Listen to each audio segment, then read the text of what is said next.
Hi, and welcome back to Reflect Forward. I'm your host, Kerry, and I hope you are having a fantastic day today. So today I want to talk about speaking up when you don't feel like it's safe to speak up. Recently, I've been giving talks to corporate leadership teams, including my own, on how to make it safe for people on their teams to speak up. Leaders often are in a position of power, and it's hard for employees to speak their mind in fear of the fallout. In one of my recent leadership talks, a person asked me, how do you go about speaking up if you are truly scared of the outcome?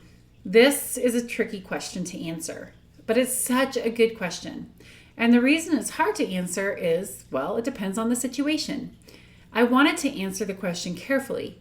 I didn't know this woman's situation, and I didn't want to give her bad advice. So I needed to do a little bit of thinking on it.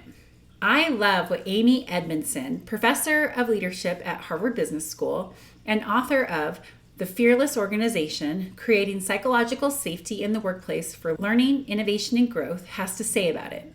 She says, I have found that people can think of at least one time, and usually many more, when they held back from offering an idea or asking a question at work, despite believing what they had to say might be important.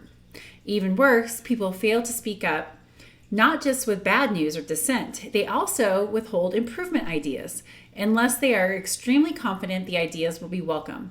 This is because people are vulnerable to the implicit logic that safe is better than sorry.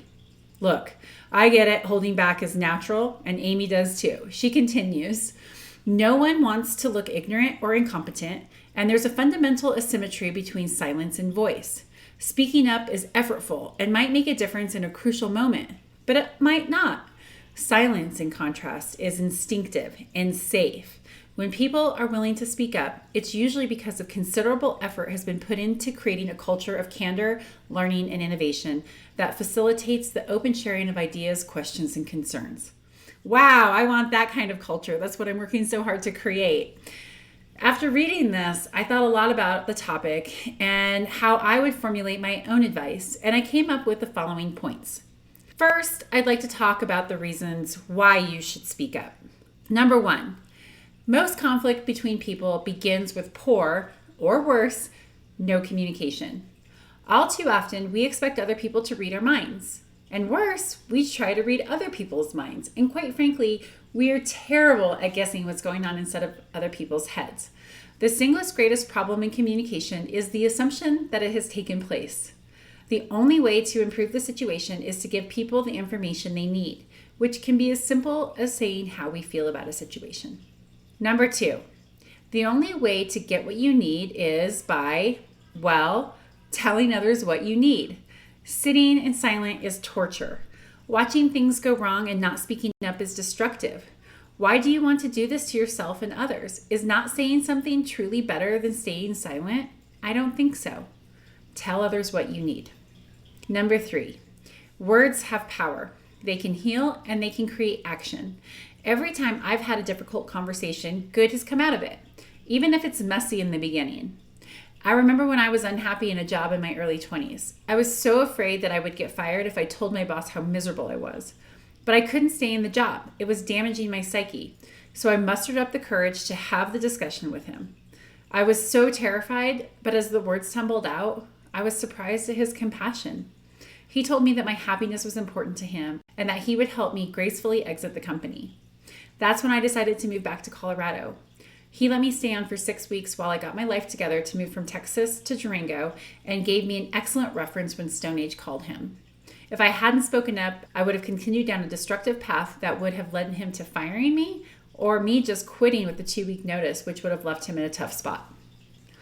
Finally, number four. Honest communication can disarm people. We all have difficult people in our lives. Some are being difficult on purpose, but most aren't. Most people are consumed with their own issues and their own BS, not paying attention to how their baggage is impacting others. When you bring up the impact of their actions and behaviors, you give them a chance to see themselves through your eyes and ask for support or forgiveness. An easy way to do this is to say something like this. You seem like you're angry lately. Is something upsetting you? This allows you to point out the behavior while seeking to understand what's going on. Okay, now let's talk about how to speak up when you're scared to do so. When thinking about holding a difficult conversation, we allow our assessment of what the consequences might be dictate whether we're going to say anything. In trying to decide whether we will speak up, we project. We assume that we know what others will think, feel, and do with no evidence, other than the evidence that we make up in the moment, evidence that we make up in our own heads. What makes it even worse is that we support the projection of our future state by creating a story that justifies our inaction. We make excuses. I need this job. My boss hates getting news like this. I have to work with this person. He'll hate me if I say this. Do those sound familiar? The first step in getting over your fear of speaking up is to examine your fear. Why are you afraid to speak up?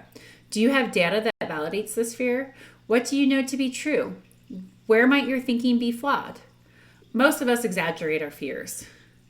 We miss out on opportunities to improve a professional or personal situation or relationship simply because we think things won't work out. We need to admit what we don't know and try it. Remember that nothing ventured is nothing gained. Second, think about timing, location, etc. When you do speak up, you want to be heard, and making sure it's in the right place at the right time matters. Giving your boss feedback, make sure it's private and that you've considered his or her schedule. Don't cram it into back-to-back meetings. Want to share an idea but are intimidated to do it in a meeting? Practice on a colleague, then request it be added to the agenda. Be prepared so that you're more comfortable. Want to circle back and say something after the fact? Schedule an appointment with the person and follow up privately. Want to bring up a culture issue within the company? Talk to your boss first. And if he or she doesn't hear you, talk to your HR department and seek advice on how to handle it. But always think about your timing. Always think about how you're going to communicate. Delivery is important. Third, practice what you want to say. That way you're ready and less likely to get emotional or veer off track. Think about your delivery. Yes, delivery matters, especially when you feel like you don't have power or status. Be cool, calm, and collected. Talk about observations and facts, not your perception of what's happening. Be prepared and remember that your delivery matters. Practice it. Fourth, disarm the situation by admitting that what you're about to say is difficult for you to do so. Say that you're scared of the repercussions. Showing a little vulnerability helps you connect with others. Plus, it sets the stage that this is going to be a hard conversation and a better chance for the person to hear you. Fifth, always have an outcome in mind. Go into tough conversations knowing what you want from it, even if it's just to be heard. This will give you the confidence to ask for what you want. Look, silence can keep you out of conflict, there is no doubt.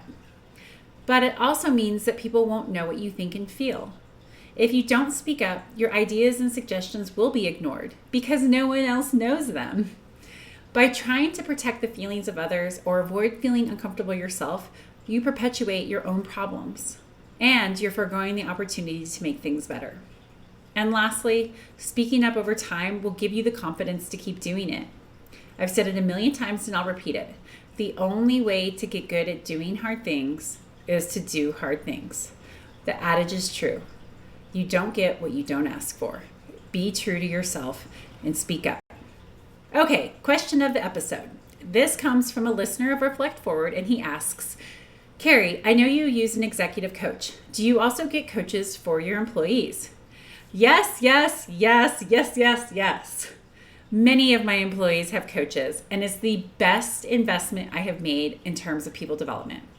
I hire coaches to help high performers gain new insights about themselves and others and help them build new skills. I hire coaches to help high potential employees who are also struggling. I hire coaches for employees at all levels of the organization, not just the executive team. I also use my executive coach for team coaching, which has been tremendous in helping us create a discipline management system and has dramatically improved our ability to execute our strategy. Overall, the investment I've made in coaching has paid dividends. I think all leaders who are looking to be exceptional should hire a coach, and all leaders who are looking to develop exceptionally high-performing teams should use coaches to help develop their teams. Okay, well, that's my episode for today. Hopefully there was some useful advice in there for you. Thank you so much for joining me, and I look forward to hosting you on the next episode of Reflect Forward.